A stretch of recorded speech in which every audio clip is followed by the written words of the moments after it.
second mate စာမွေးဖြေဖို့အစီအစဉ်ရှိတဲ့ကျွန်တော်ရဲ့ that department ညီကိုလေးပေါ့နော်စီးတိုင်းကလည်းတက်စီမှုနဲ့ယူထားတာ36လကျော်နေပြီ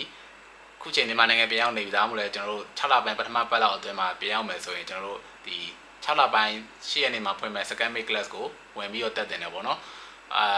ဒါကဘာဖြစ်လို့လဲဆိုရင်ဒီ6လပိုင်းမှာဖွင့်မဲ့ second mate OW class 3ရပေါ့နော်ကျွန်တော်တို့ဒီ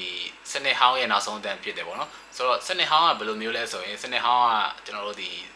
semester 3ခု run ပြီးတော့ဖွင့်ရတာပေါ့နော် semester ကျွန်တော်တို့ first and second and third sem ဆိုပြီးတော့ကျွန်တော်တနည်းနည်းပါတက်ရတဲ့အတန်းဖြစ်တယ်သူကတော့ဗျာကျွန်တော်တို့ဒီစီးတိုင်းရတဲ့36လပြည့်နေရဆိုရင်ကျွန်တော်တို့စီးတိုင်းအရေးဆုံးချက်စီးတိုင်းချက်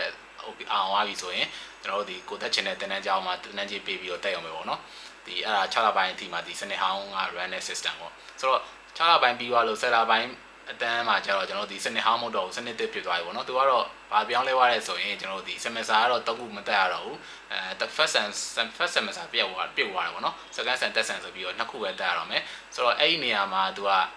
ဒီတိုင်းကျွန်တော်တို့အရင်လို30စီးတိုင်းပြရနဲ့ဝင်ပြီးတော့ကိုတက်ရှင်တဲ့ကြောင်မှာတက်လို့မရတော့ဘူးentry အောင်ပြီးမှသာဒီsecond mate class ကိုတင်တန်းဝင်တက်ရတော့မှာပေါ့နော်ဆိုတော့အဲ့လိုမျိုးလေးရောရှိတယ် entry အောင်ဖို့လိုသွားပြီပေါ့နော်အဲ့တော့ကိုကဒီလိုမျိုးကျွန်တော်ပြောတယ်စီးတိုင်းနေလည်းပြည့်နေပြီကိုကပတ်စံလည်းအဆင်ပြေတယ်ပတ်စံလည်းအဆင်ပြေပေါ့နော်ဆောင်းမပြေဘူးပြီးတော့ဒီမှာလည်းရောက်နေပြန်ရောက်နေပြီဆိုရင်ဒါမှမဟုတ်6လပိုင်းပထမပတ်စကန်ဒုတိယပတ်လောက်အတွင်းမှာပြန်ရောက်နေပြီဆိုရင်ဝင်ဖြည့်တင်နေပြီပေါ့နော်အထားတင်တယ်ပေါ့စီးတိုင်းကလည်းကျွန်တော်တို့ချက်တာလုပ်တာလည်းတင်တက်နေနေလည်းချက်လို့ရတယ်ဆိုတော့ဒီ6လပိုင်းနောက်ဆုံးစနစ်ဟောင်းမှာတော့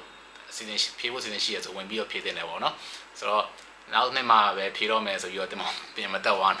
တယ်ပေါ့နော်တခါလည်းပဲဖြည့်ဖို့အစီအစဉ်ရှိရဆိုရင်တော့ဝင်ဖြည့်သွားတင်ပါတယ်နောက်စနစ်တက်ကလည်းသူ့ system နဲ့သူကတော့အဆင်ပြေမှာပေါ့နော်ဒါပေမဲ့ဒီအခုကျင်းသားရပြီးသားစနစ်ဟောင်းရဲ့နောက်ဆုံးတန်းကတော့နောက်ဆုံးတန်းလည်းဖြစ်တယ်ပြီးတော့ကိုကလည်းဖြည့်ဖို့လည်းစီစဉ်လည်းရှိပြီးသားအကုန်လုံးအဆင်ပြေနေဆိုရင်တော့တခါလည်းဝင်ဖြည့်သွားတော့ကောင်းတယ်ပေါ့နော်ဆိုတော့ဒါကတော့ကျွန်တော်တယောက်တည်းအမြင်ဖြစ်ပါတယ်ဆိုတော့ဒီဗီဒီယိုလေးကတော့ဒီလောက်ပါပဲနောက်ထပ်ဗီဒီယိုကြမှာပြန်တွေ့ကြမယ်